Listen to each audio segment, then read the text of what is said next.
Hi, Justin. Can you give me a sound check? Hi, yeah, I could hear you. Can you hear Okay, me? great.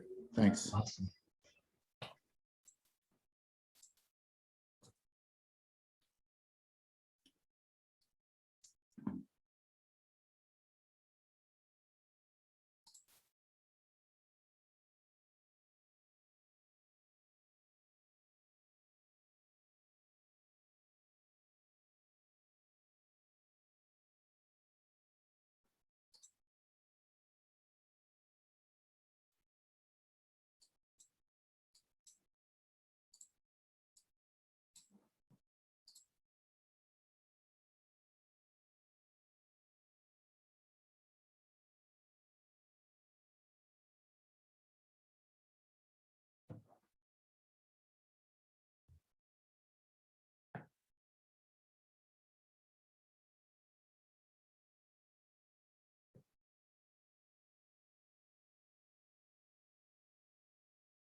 All right, guys. Before we get started on the lecture, there's any questions about the project? I know some of you guys had some Q&As. Any general questions? Anything you wanted to discuss? No. There's been quiet. Okay. Well, No, I don't have any questions. okay. Hopefully it wasn't too bad. If you are using LT Spice, I think one of you guys was trying to use LT Spice. I forgot who it was, and ran into some problems. You could send me your file, and I can try to help debug it. That might be the easiest way. And send me a screenshot or whatever. So so feel free to do that. I'll do my best to try to debug it, help you guys debug it. All right, guys. So back to our slide deck 7 then, which is we were talking about the way to calculate the input versus output response of a CMOS inverter gate. And hopefully while you're doing the project, it'll start making some sense there as well, doing the theoretical aspect here. So just as a review, the idea was that the output of the inverter looks like we have a P transistor and an N transistor. And the output is completely capacitive because they're only driving the gates of other MOS transistors, all of which are capacitive. So basically the current in this node is basically the sum total of the current of the P and the N. So basically you can figure out, what the voltage of this node is versus the input voltage by, doing a Kirchhoff's current law on this node, which is the V out node. Okay, at V out. And IP and I sub n are all functions of V in and V out. So you basically have, for each voltage increment V in, you can sort of use Kirchhoff's current law to calculate V out using our equations for CMOS, our MOS transistor models for linear and saturation. And so that's one possibility. Well, we said, it's actually might give us a better insight by doing it in a graphical way, which is doing a load line, which, I kind of tried to describe in the case of a simpler case of an NMOS transistor and a resistor, where you basically draw the two transfer functions. So this is for example, in this case, the NMOS, and the transfer function, the current versus voltage transfer function of the resistor on the same graph. And of course, when you're drawing the transfer function of a resistor, you're trying to put it in terms of V out. So it ends up, just because of the nature of that thing, it ends up being kind of flipped and offset by VDD, because what you're plotting here is V out, not VDD minus V out. So anyway, it ends up being flipped. And then the only permissible points for V out is, this is again a graphical thing called the load line. Oops, load line analysis, I guess.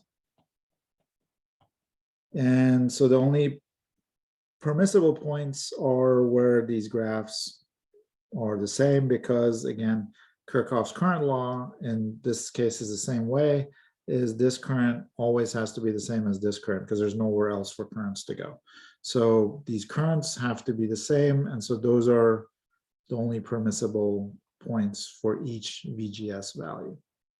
And you can do the same thing with a MOS model. So now one of the complications of the MOS transistor in this case is that it's going through a bunch, it can have a bunch of different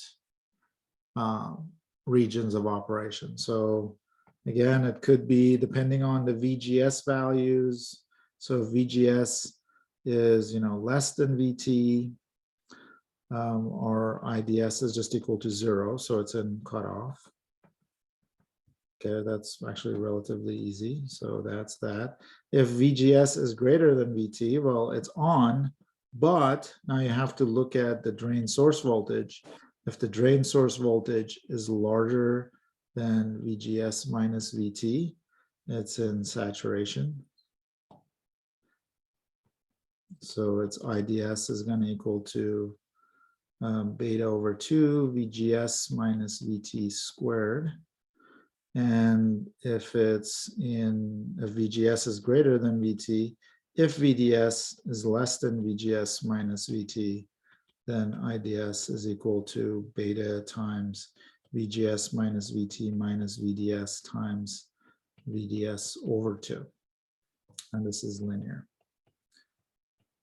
So in fact, when we're looking at, let's just look at the NMOS for in this inverter case, it's going to go across all those regions as the input changes from 0 to VDD. Okay, so let's put these terms, these VGS and VDSs, in terms of V ins and V outs. Right here, we just want to put everything in terms of V in, V out, ground, and VDD. Okay, so the gate source voltage, so the VGS of the N transistor is actually equal to Vin minus 0. So this is the gate voltage Vn. The source is ground. So VGS is just equal to Vn. Okay, so VGSN is equal to Vn. And VDS of the N is, so this is the drain of the N. So it's V out minus 0. Again, that's the drain, that's the source. So VDS is V out minus V0 is equal to, is equal to V out. Okay, so if we said the transistor, the NMOS, was going to be in cutoff region if the gate source voltage was less than VT. If it was less than VT, the threshold voltage of the transistor. And if we just use these values, plug it in, it means that if V in is less than VT, this guy is off.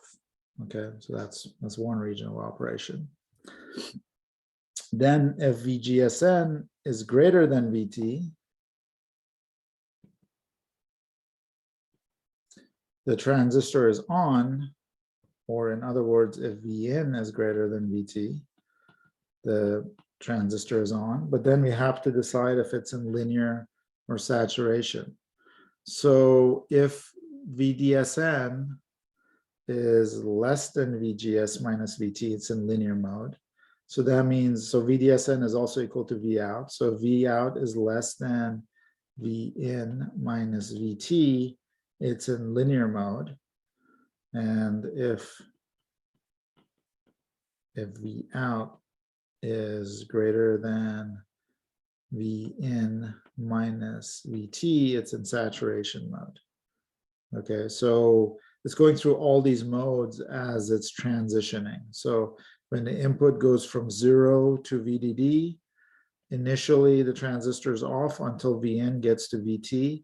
After the VN goes higher than VT, this guy turns on, but now depending on where V out is sitting in, as you're pulling in V out, it starts in saturation and gradually gets into linear, and we'll see that. And then the PMOS, you can do the same thing and basically translate VGS of the P into VN, and here because of the source is connected VDD, it has to be VN minus VDD. It gets a little bit more complicated, but a similar idea. If VN is very close to VDD, it's off.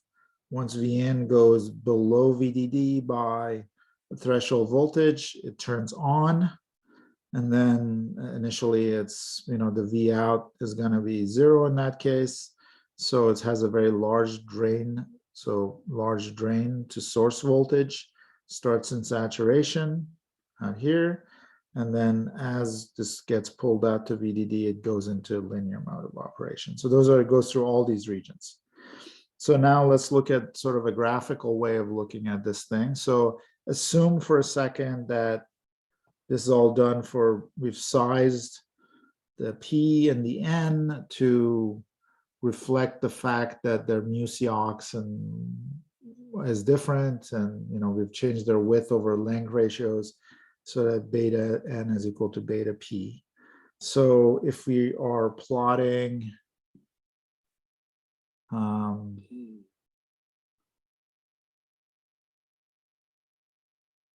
basically, if you're plotting IGSN versus the drain source of the N, drain source of the P, we get these curves, right? You get basically when the VGS of the N gets higher and higher, you get these curves of for the N, and you get the reverse sign for the curves for the P. Okay, if we're just drawing this VDSN, VDSP, okay, for these sizes.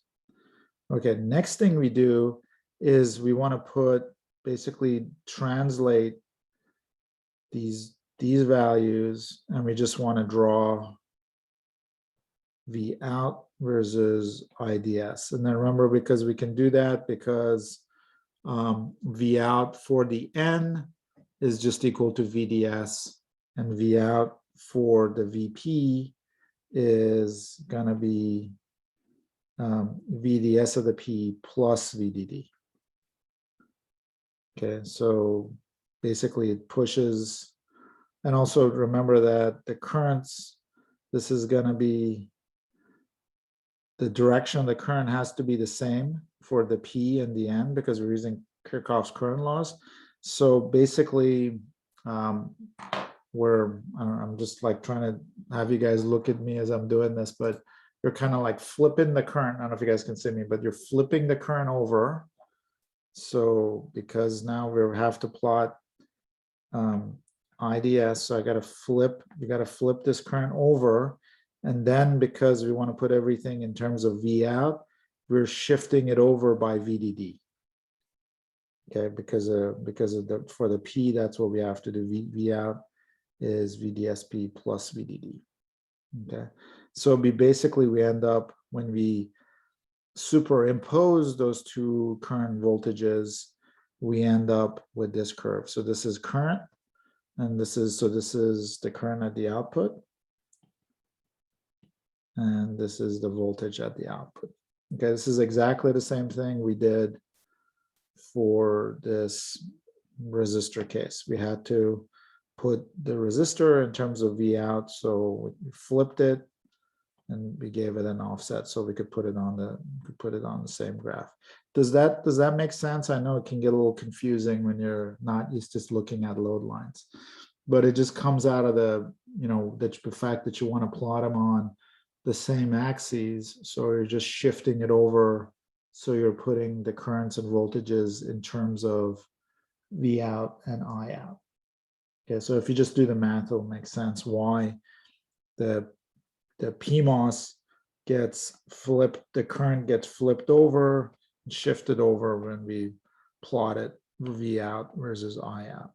Okay, so now in this case, for each one of these VNs, so now remember the VN4, okay, so let's say this is VN4, this is VN4 and this is VN4 for the N, and the P, it's exactly the same voltage. And for this VN4, the permissible I out is where the two curves connect. Maybe the easiest one is VN, let's see, what's the easiest one? Is,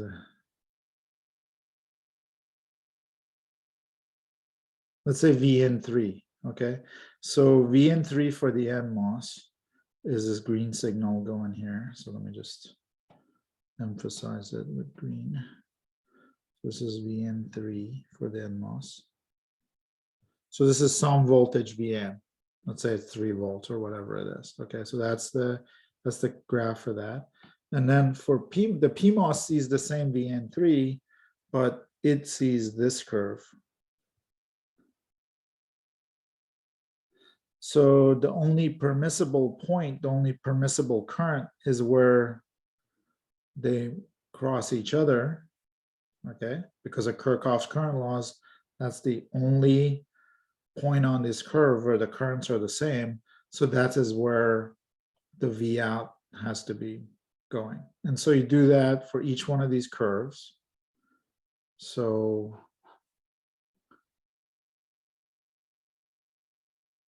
what is this thing? I guess it's kind of saying the same thing for each one. So you basically go through, and for each one of these curves, there is a permissible crossing point. So for example, for Vn equal to 0, Vn, the green would be just sitting here, the NMOS would be off. So the green would just be sitting here, and the PMOS would be fully on. So it would be following this curve. So the only permissible point is where they meet over here. So if Vn is equal to 0, V out would be equal to VDD.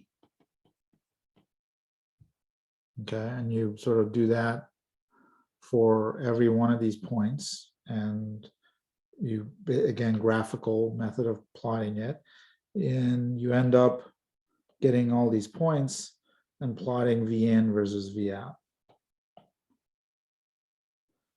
Any question about that, guys? So it's just this load line, and I'm just, for each Vn, I'm seeing where the two curves meet, and that's the only permissible point. And then by putting all those things in a Vn minus V out curve, I end up with this transfer function. So let's say Vn is 0, I got a V out of VDD when Vn is 5 volts. So when Vn is 5 volts, the N is going to look like this, and the P is going to look like this. So they can only meet down here, which is V out is 0. So Vn being VDD being high means V out can be only 0 here. And then so you end up with this plot of the transfer function. And remember, so this is great because what we want as, like, you know, a perfect ideal inverter would be like that. And so this is, you know, getting pretty fairly close to that transfer function. Okay, it's not, you know, it does tend to kind of dip in these regions, and we'll see why. Okay, any questions about that, guys? And I think if you do the transfer curve for in your project, is you'll see something like that. Okay, and the reason you don't get a perfect step function is because in this region, for example, there is the N of here, the NMOS is on, and so is the P. So you get this kind of intermediate voltage V out. So here, if you had a perfect inverter, only the N would be off and the P would be on in this case. And then you'd immediately switch over to only N being on and P being off. But in fact, for a while here and here, so here the P is in, I believe it's in saturation, and N the P is in linear and N is in saturation and vice versa here, and you kind of end up in these intermediate voltages. Okay. Professor, Yeah. I had a quick question about Sure. that graph. What exactly does VDD over 2 mean? And also, how would we modify the circuit so that we would get like that ideal like drop from changing from the negative to the positive? You mean how do we change it? Sorry, to go do what? Sorry. Or like how to make it change instantaneously, and also like what exactly is that midpoint telling us, the Okay. VDD over 2? Okay, gotcha. So in in an ideal case, remember that the noise margin, basically the noise margin is how much kind of noise. So let's say this is the input. You want that if there's noise on the input, for the output to stay steady, to reject that noise. And you want this to be a sort of a 1 output when the input is 0. No matter how much noise is on the input, you want to have the output stay a good 1 value. Okay, so, and then you want, no matter how much noise it is on the input for a 1 value, you would want that output to be a perfect 0. So you would ideally like to look like that. And the reason you would want this point to be at VDD over 2 is because that way you would get as much sort of noise rejection for your 0 input as you would get for your 1 input. It'd be possible to put this slightly over or slightly under. In fact, even more than slightly. You could do it like this, or you could do it like that. It'd still be an inverter, but if you did something like that, a 0 would quickly, a noisy 0 would give you an incorrect answer very quickly. And so by putting this switching point exactly at VDD over 2 means that you've got as much noise rejection for a 0 input as you got for a 1 input. Okay, so that's why you would pick VDD over 2, because remember that in the case of CMOS gates, VDD is equal to a binary 1. Is sort of the value that you get, and 0 is equal to a binary 0. So was your question why you pick VDD over 2 and for the transition point? I think you did answer like the VDD over 2, like why would be just so that the on and the off is, the noise rejection is the same, right? Yes, that's right. And so you mentioned like if the graph is like a little before or after VDD over 2, how would you like compensate for that? So what you would do is, this is jumping ahead a little bit. What turns out is by changing the width over length ratio of the N and the P, you can move this transition point. So what you're doing is, if this thing is not dead bang on VDD over 2, means that the values where was it? It means that beta of N is not equal to the beta of P. Okay, so let me just write it here. So transition point, whoops. Transition point VDD over 2 means that beta n is equal to beta p. So what does that mean? So well, beta n is mu sub n C ox W over L of n, the width and length of the n, and beta p is mu sub p C ox W of p over L sub p. When you have any process you're designing in, you have no control at all over this. So no control. It is what it is, right? No matter what you do, you're in the, in our case, you're in the TSMC is the name of the fabrication facility, and 0.18 micron process is a 0.18 micron process. So this is like done. You can't do anything about that. So if you want to get exactly the VDD over 2 transition point, means that and then you have to basically sort of make up for that to make beta n is equal to beta p by adjusting the width to length ratio of your 2 transistors, the n and the p. Now, when you're designing digital gates, you almost always, I don't want to say always, because there's always that 0.01% of the time for specialty circuits and so on, where you don't want the length to be minimum.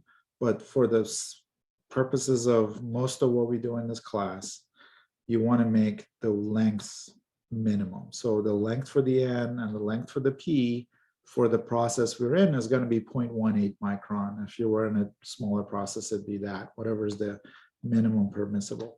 So the upshot is you're going to adjust the width of the N and the width of the P to make these two the same. So basically you're adjusting the width of the N and the width of the P to make up for this ratio in values.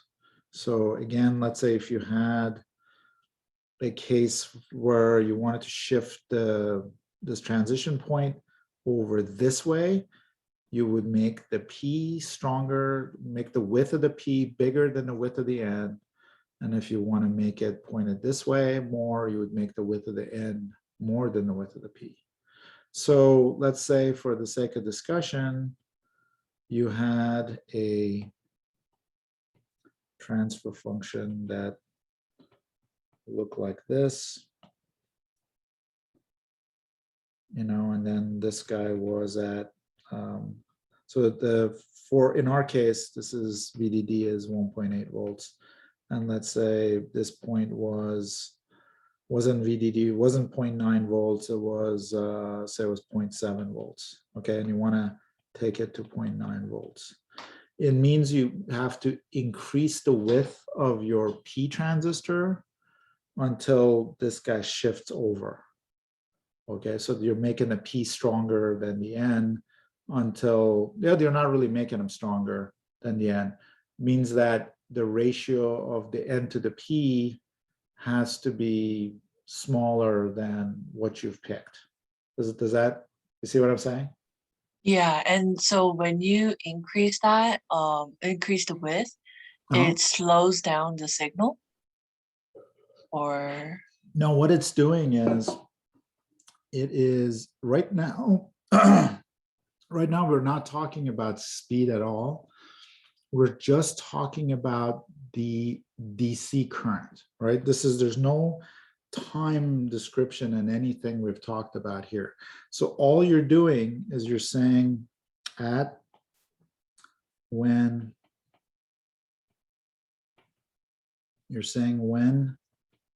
V in is at VDD over 2, I want my V out to also be equal to VDD over 2.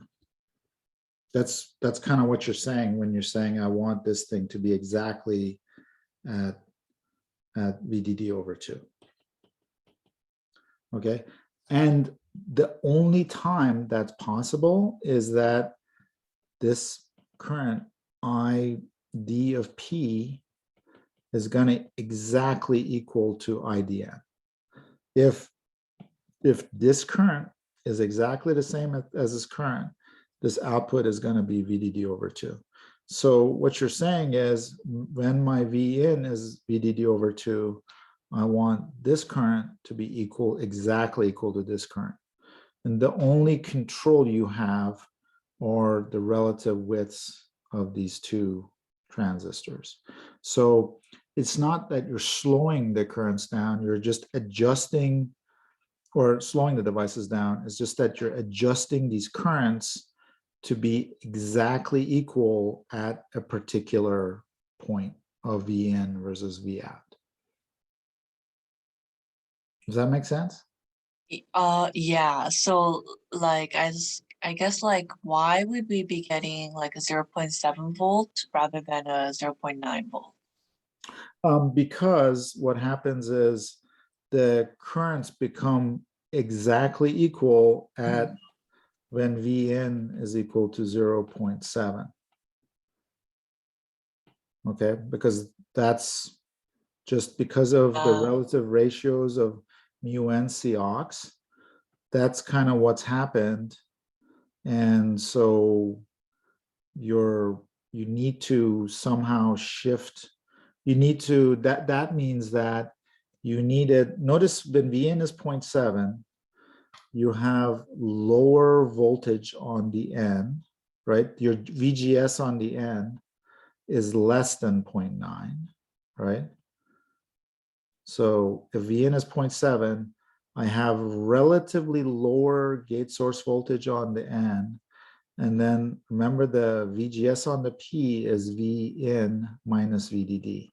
So let me just write that. So VGS of N in this case is 0.7 volts. And VGS of P is going to be 0.7 minus 1.8 volts. So it's equal to minus 1.1 volts.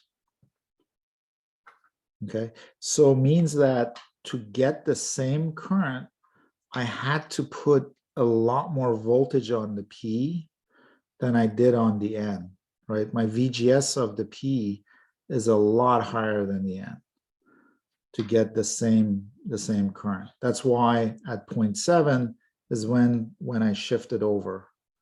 So this is V out is equal to VDD over 2.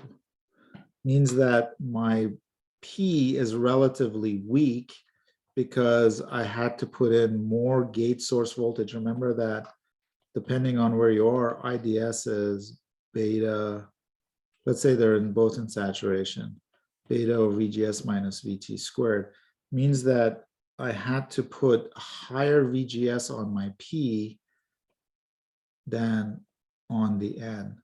Means that to get the same current, I need to make the P wider than I have it now. So I don't have to put that much VGS on it to get the same current. Does that make sense? Because I think I did something along the lines of like making it 2 times wider, Yeah, but that's a then good. the noise margin was still about like 0.7. Okay, so make it like 3 times like. Okay, Yeah. got it. Just Okay. the width. Just leave the length alone. So basically, because 2 times larger is a good starting point, but there's no guarantee that this is exactly 2 times larger than this. It's just something that's coming out of the process. Maybe it's 2.6 times larger than this, or 3 times, or whatever. There's be some number. And by changing the width is what you can make them equal. Got it. Thank you. Sure. Anybody else have a question about that?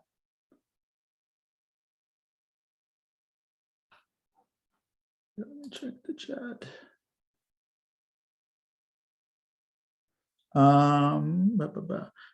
Tyler, do you have a question still? Did anything we say answer your No, questions? no, I don't have a question. I was just verifying. Okay, gotcha. Okay. Um, okay, so where were we? Okay, so that's how you can move. I think, Sophia, I think it was very good questions because it's kind of led us to where we were gonna go to here, which is that, you know, basically you can move this transition point around by playing with the ratios. So let me leave this for a second. So, and then sort of go back to this curve. So, because, you know, this is pretty, at least for me, when it comes to design, let's say it's an important concept, okay, that we can actually look at each one of these points, because remember, each one of these points along this transfer curve came from points on the current versus voltage of our P and NMOS. So for each one of these curves, for each one of these points, we can tell if the P and the N, are they in the linear region, are they in cutoff, are they in saturation, just sort of noting where they are in these curves. And so this is where we can look at these different points. Now, let's look at them one by one. So region A is here, where you get a solid high value, a solid 1 in this region. So in this region, when Vn is also less than the threshold voltage, means the NMOS is completely off and the PMOS is on. So the NMOS we know is cut off, okay, because in this region A, the input, the gate source voltage of the NMOS, which is Vn, is lower than the threshold voltage. So we know it's cut off. We know the PMOS is on. So, but is it in linear or saturation? So that's what we got to figure out. Now notice that V out in this region is at VDD, means that the drain source voltage of the PMOS is very low. It's basically 0. So when the drain source voltage is very low, in fact, when it's less than VGS minus VT, the device is in linear. So here the PMOS is on and is in linear operation. Okay, in region B, the NMOS is on because Vn moved higher than V sub t, so the NMOS turns on. The output is still very close to a 1 or close to VDD, means the drain source voltage of the NMOS is still very high. So it's on and the drain source voltage is high, means it's in saturation. Okay, that puts it in saturation. And the PMOS is still, you know, it's starting to come out of linear because the drain source voltage of the PMOS, now the output's dropped a bit. So this is less than VDD. So your drain source voltage of the PMOS starting to build up here, but it's still pretty low. So it's still going to be in linear. So this guy's on, this guy's on. Okay, in node C,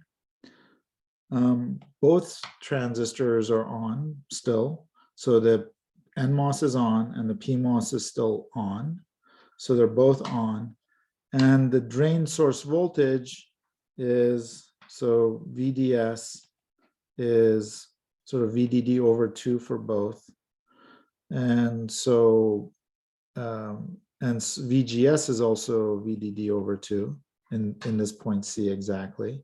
So VDS, because they're equal, so VDS has to be larger than VGS minus VT. If I subtract VT from this side, and they were both the same before I subtracted VD, means that VDS is going to be greater than VGS minus VT.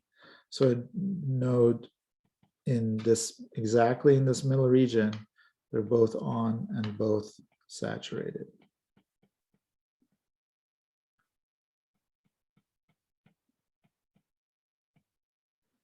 And then when I come down here, the exact flip happens.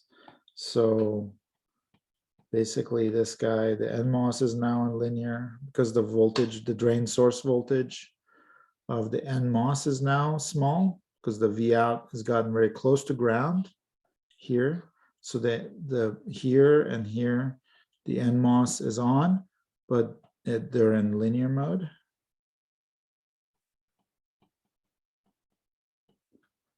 And then the PMOS here is in saturation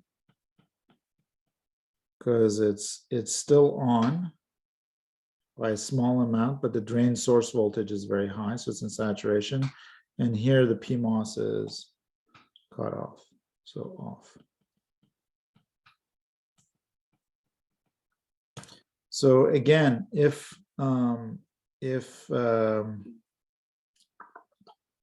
we had a perfect ideal inverter, it would, we're saying we would like it to look like this. So instead of this table, for example, what we would want is, for nodes A and B, we want in both of those cases for the PMOS to be on and the PMOS to be off. That way we would get a straight line here. And then for both cases D and E, we ideally would want the NMOS to be on and PMOS would be completely off.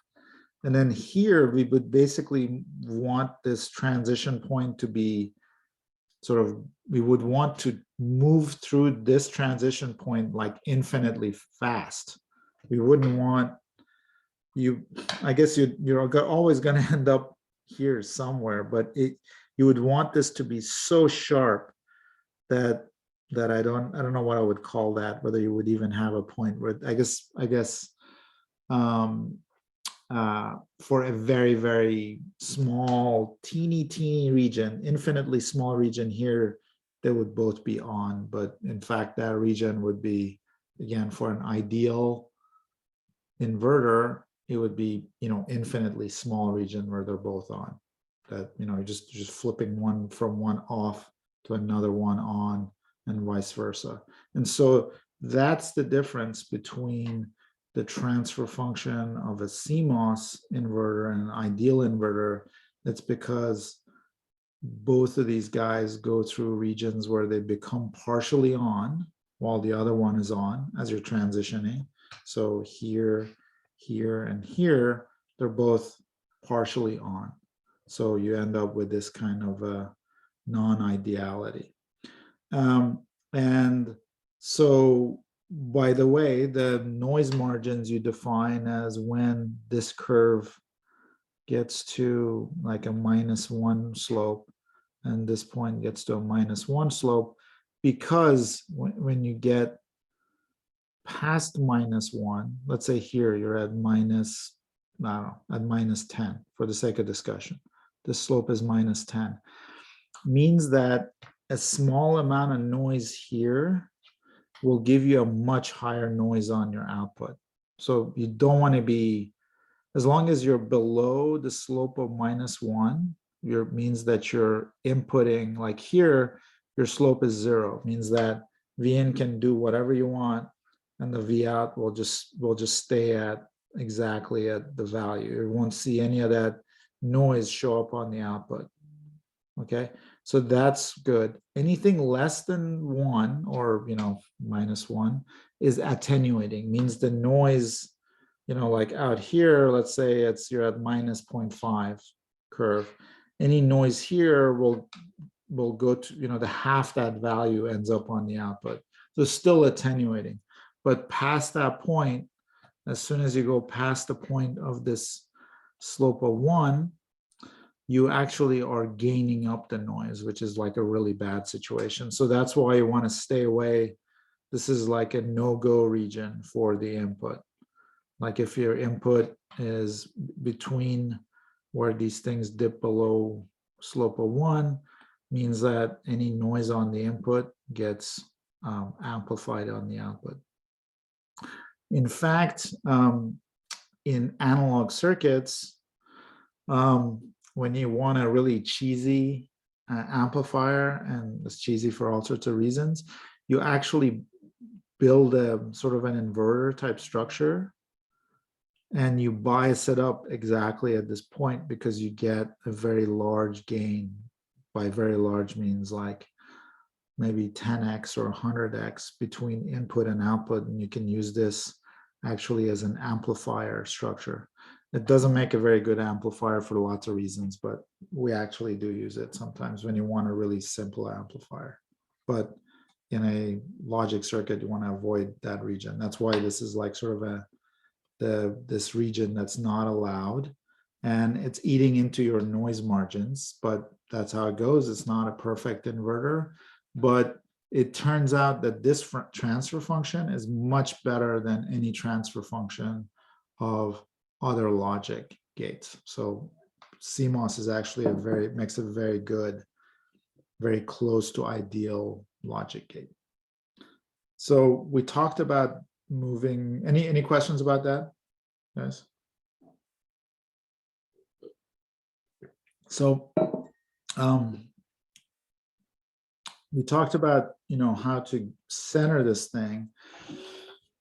It is possible to, okay, so Sophia asked how we put this right in the middle. So the answer, hey, you want to make beta n is equal to beta p. Okay, so now let me talk about this first before I come back.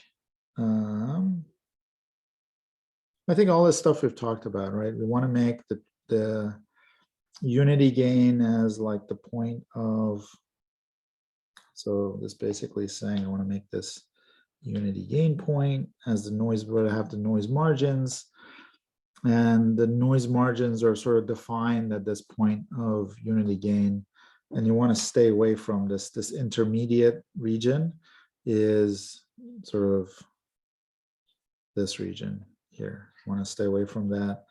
Now, one thing about the noise margins, so noise margin high, notice the way I sometimes get confused about noise margins, and I have to keep remembering about this meaning here. So what we're saying is a noise margin is a definition of what is acceptable as a logic high input to this inverter compared to what is the logic high coming out of this inverter. Okay, so you have to, when you're looking at noise margin, the actual definition of noise margin, you're always looking at two inverters, okay? The output of one compared to the input of the other. And so I just mentioned that because, it's easy to get confused about the actual definition of noise margin, but just remember these equations where you're talking about what is the maximum or the minimum high value or the maximum low value compared to what's permissible here. So that's all I want to say about noise margin, because it does get a little bit confusing. Let me come back to this. So, we've been talking about an inverter as a representative of all CMOS gates, right? And so, we're adjusting the width of the N and the width of the P to make the beta of N the same as the beta of P, and like life's good there. You've equalized the noise margins, okay? But remember that this is like a good analysis thing or a good indication of other gates, but it's not exactly in the same as other gates. For example, look at a NAND gate, CMOS NAND gate.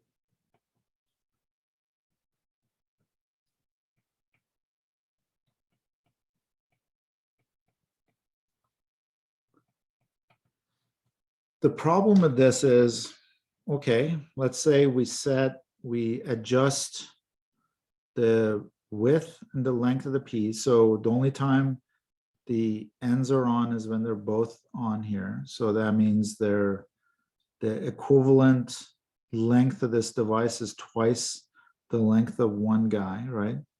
So it means we have to make these guys a little bit wider than we normally do to get the same current as when both of these guys are on. So to get the transition exactly at midpoint. So let's say we size the WN and WPs. So when you're transitioning from A equal to 0, go to 0 to A equal to 1, B equal to 1, the transition point is exactly at VDD over 2. The problem is it's also possible to transition from A is equal to 1, B equal to 0 to A equal to 1, B equal to 1. And in this case, only one of these guys is on. So you get, in that case, you end up with only half the width of the PMOS. Remember, if they're both on, it looks like you got twice as wide as a PMOS transistor as each one of these guys. So when you're making this transition to this transition, so let's say if we do that, so let me do V in, V out. And so I sized it such that when I'm making a transition from A equal to 0, B equal to 0 to A equal to 1, B equal to 1. So I make that exactly VDD over 2. The problem is when I'm making the transition from A equal to 1, B equal to 0, it looks like the width of my PMOS just shrank by a factor of 2. So in that case, it ends up that I'm going to end up kind of more like this. Transfer function for A equal to 1, B equal to 0 to A is equal to 1, B equal to 1 actually shifts over. Okay, and the reverse can happen with a NOR gate. So it's all this is kind of nice because you get the same transition point for an inverter, but for anything other than an inverter, the transition point and also by definition also your noise margin will then actually depend on the exact dispositions of the inputs, like what highs and lows they're transitioning across. So it just gets confusing. For the most part, we kind of like ignore that and like pretend it's not happening. And we can only optimize it for sort of one transition case, and that then kind of depends on what you're specifically designing it for. Did that make sense? Why in something like a more complex gate than an inverter, you might end up with a transition point that's shifting? Any questions about that?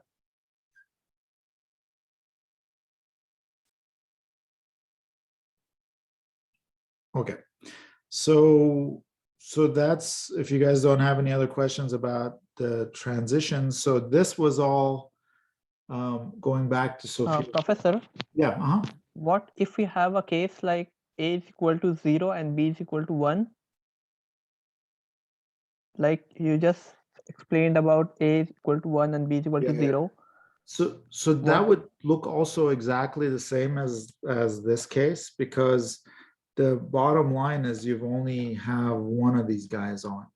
So in both cases, whether A is equal to 1 or B equal to 0 or B equal to 1, A equal to 0, you have a weak pull up compared to what you designed it for. So the transition would still end up over like this in both of those cases.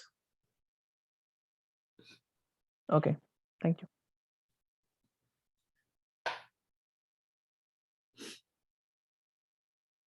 But it's more like a brain, I mean, how should I say? I want to give you guys so not leave you guys with the wrong impression.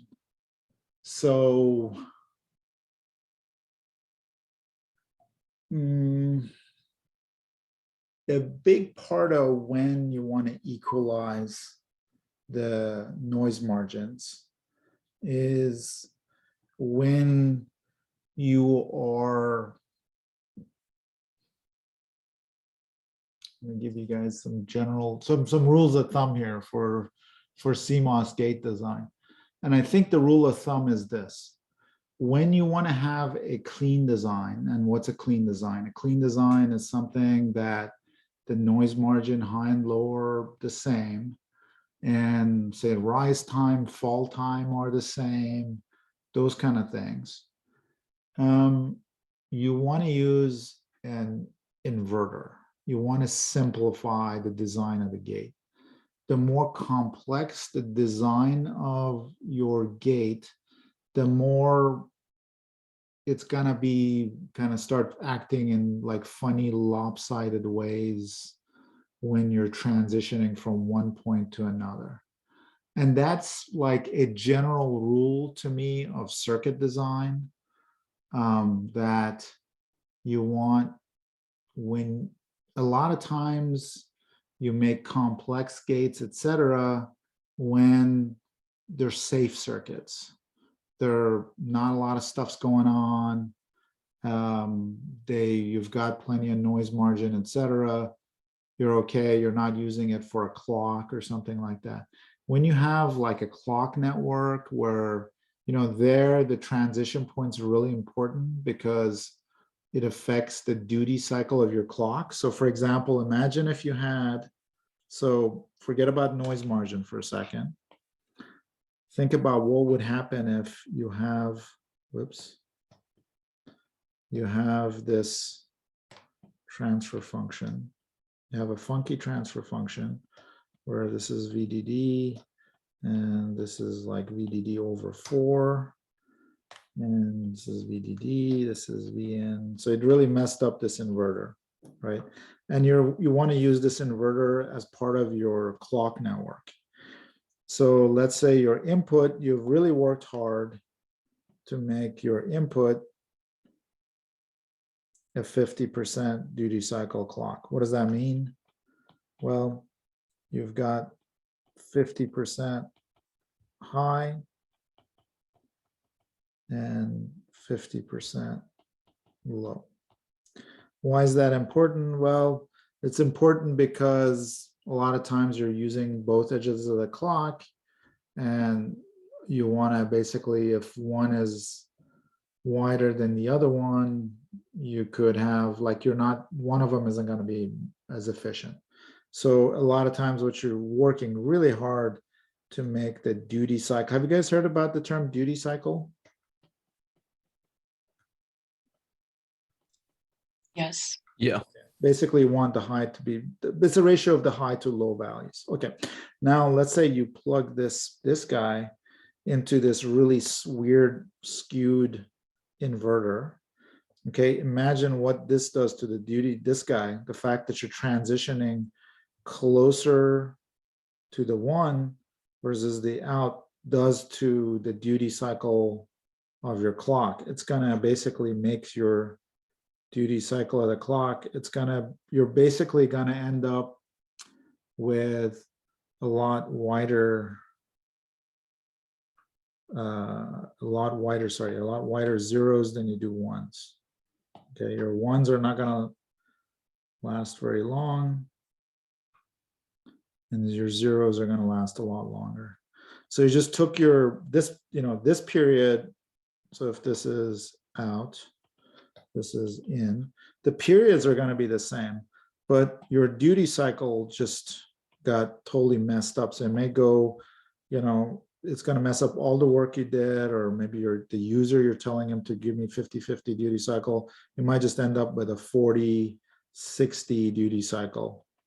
And now what happens is if you're using both edges of the clock and you were expecting a 50-50 duty cycle, now you end up with a 40-60. and means that this high period is a lot shorter for the same clock period as you were expecting, means that you have to slow down your clock period to get this to the level you wanted, and then there'll be a bunch of wasted sort of clock time here.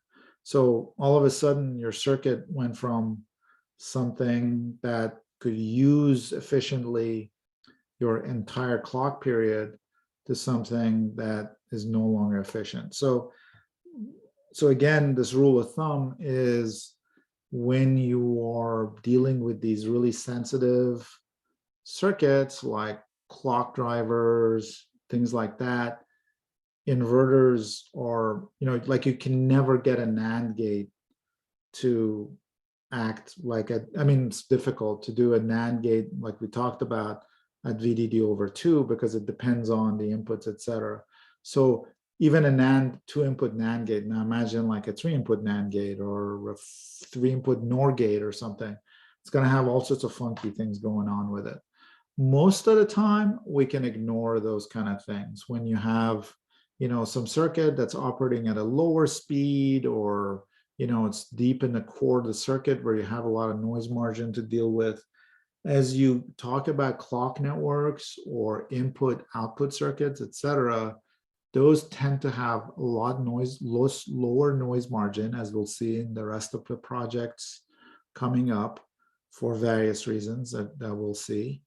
And their speeds are much faster. So anyway, the upshot is, like for those circuits, you want to always strip down the circuits to be as simple as small as possible. And you'll see that over and over again. Like if you take a RF circuit design class, you'll see that the circuit, the topologies, the analysis is difficult because there's a lot going on, but the topologies are really simple because you can't afford to have complicated circuits. They tend to do all sorts of distortions, changes, etc. to your circuit. So I think that's maybe the lesson here for all sorts of reasons. So anyway, I don't know if that confused you or helped you, but anyway, so that's where I'll leave it with this, the transfer function. So we were still talking about DC analysis, okay? Now, so this is when there's, so far, we were talking about when there's no concept of time and the input is just transitioning and we're looking at the output. And so we're designing the inverter to give us good noise margin. So that's sort of like problem,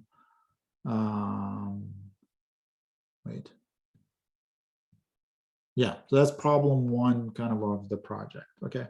Now, the other part of this, of course, is that the circuit is actually always doing something as a function of time. Otherwise, it wouldn't be like a very, well, I guess it could still be a useful signal. The circuit was moving very slowly, but typically what happens is your circuit is changing as a function of time and inputs. And that is called transient analysis or transient response. Transient means something is changing and is transitory. And I guess in circuit design, it means almost always, I think always, means that it's changing as a function of time. So it's transitory as a function of time. Okay, so let's take a look at how you can design your CMOS gate or model it to, how does it look in terms of a transient response. So again, if looking back on our analysis of the transfer function, we're again trying to find stuff to do like back of the envelope. We're not being too precise. Sorry, Tunji, did you ask a question? I didn't see it. You were saying saturation was your question. Sorry, did you get an answer?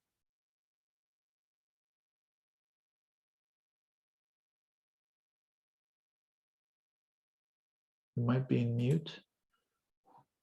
don't know. Okay, well, we can talk about it later. Guys, by the way, when you have a question, I'm not always looking at the chat. In fact, I'm almost never looking at the chat. Just go ahead and unmute yourself and just ask the question verbally. That'll help me. Okay. So we're doing a sort of a simplified analysis, so we can look at these circuits sort of in almost with hand calculations, or at least get a. We're trying to believe it or not, as complicated as everything we're talking about. We're trying to get a sort of a feel for how the circuit works. Okay, so this is why we are gonna do the following for looking at the transient response. We're gonna basically think about a really simplified model of the inverter. So we're gonna really just look at a step function. Okay, so what is that? So what is a step function? Let me say, so if you look at, say, your Vn is, I don't know if you guys remember the step function. Let me draw it for you. So this u of t is a step function. So basically what it's saying is, so this is time, this is, I guess, numbers.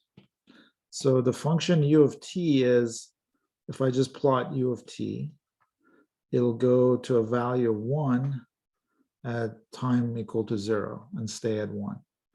So anything below t equal to 0, it's 0. At t equal to 0, it turns into a 1. And u of t minus t0 does something similar, except it's sort of, I guess, a more general case that we're saying it shifts it over. So at t equal to t0, whatever that is, it goes to a value of 1. So when I multiply this u of t minus t0 times VDD, it says that at, I sucked up all my space. So this means that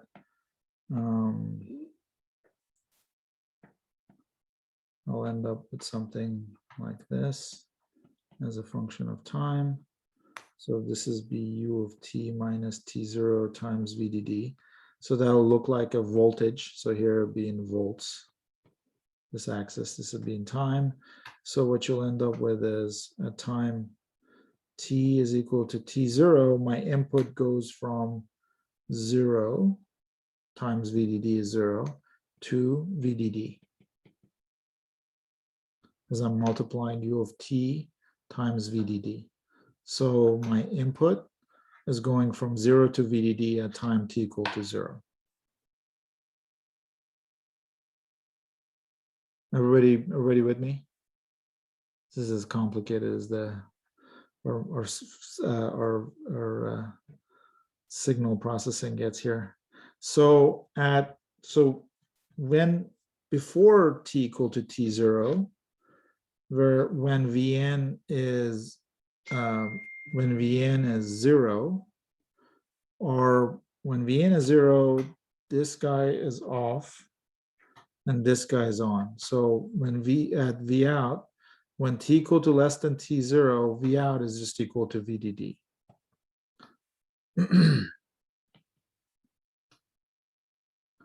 So, boy, where can I draw this? So let me.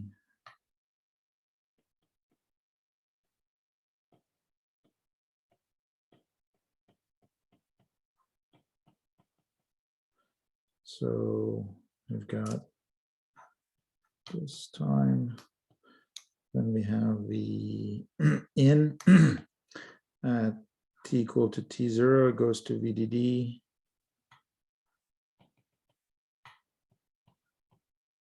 Here it's 0. And if we look at V out,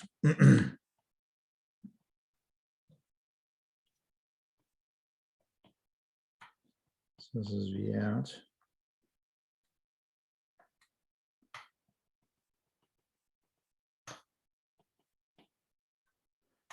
At anything less than t equal to t0, V out is just VDD.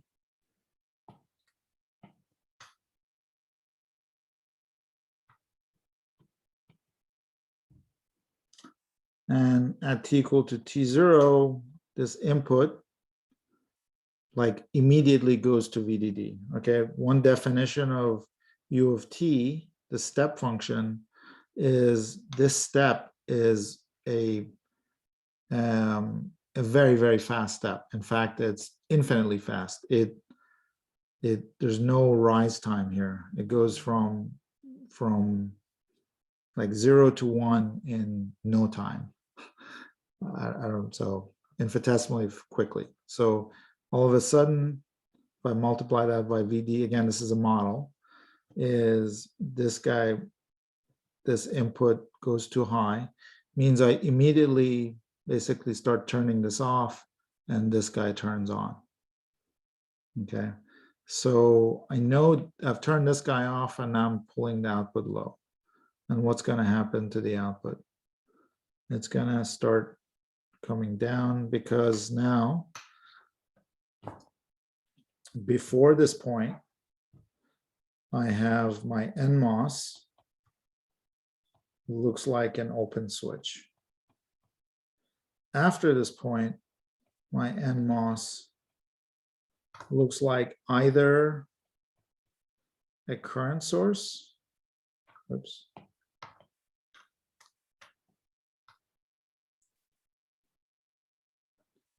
so I sub D when in saturation, or a resistor when in linear. In either case, if I have a capacitor here, it's gonna pull that node down. Okay, so in this case, I sub D is beta over 2 VGS minus VT squared.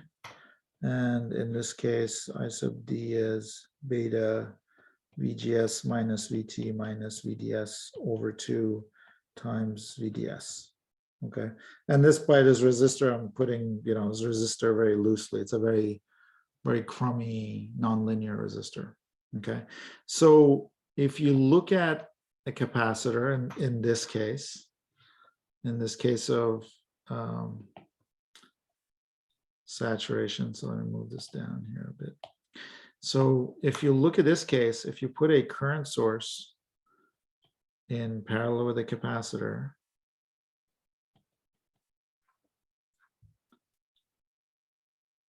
so basically this is the capacitor. I have the equivalent of a current source pulling this thing down. So I have a current pulling this thing down. What it looks like is my change in voltage dV/dt is equal to I over C. Okay, and this just comes from, so charges, this is just fundamental. So dq dt is current is C dV/dt. So dV/dt is I over C, which is what I have here. So that means that, notice this is change in voltage with time. So this means the slope of this falling point. And this tells you that when you have a current source, so when the NMOS is in saturation, that looks like a straight line. dV/dt is a constant because we have a current I sub D, so that's constant. And you have a capacitance of C, so that's also constant. So the slope is going to be constant. So I'm going to have kind of a straight line here, as long as the NMOS is in saturation. Now, look at this case. So now when you have a resistor, when you go from saturation to linear, remember when the output, when this node, this VDS starts going down, so around here somewhere, when the VDS goes down, your transistor, your NMOS starts going into linear. Okay, so there, it again looks like this really crummy resistor, crummy in the sense that it's pretty non-linear. You got VDS over 2 and VDS and VGS minus 2. We got a bunch of crap here, but it looks like a resistor and a capacitor. Okay, so in this case, when you have a resistor and a capacitor, and I have a harder time coming up with that equation as a function of time than I do in this case. But if you guys remember, and I kind of remember, it's you kind of get this exponential drop. I think it ends up being V0 exponential of minus t over RC minus 1, something like that. But this RC ends up being kind of an exponential drop. So what you end up with is once you go into linear operation, this thing goes from a straight line, goes to something like that, more like an exponential curve. Okay, so our VN does that, our V out initially does a straight line, and then you'll see an exponential. So you guys will, if you look closely, you'll be able to, in your project one, be able to see these two transition points. Up to a certain point, it looks like the output's going to come down in a straight line, and then it's going to transition into sort of something curved. It's more like an exponential, and that's what's happening. It's going from saturation to linear. So let me leave it with that. I think we kind of covered this guy, and then we'll pick back up on Thursday. Any questions, guys? No, I don't have any. No. Okay, guys. Well, have a good couple of days. I'll talk to you guys on Thursday. Thank you, Professor. Thank Thank you. you. Bye. Thank you, Professor.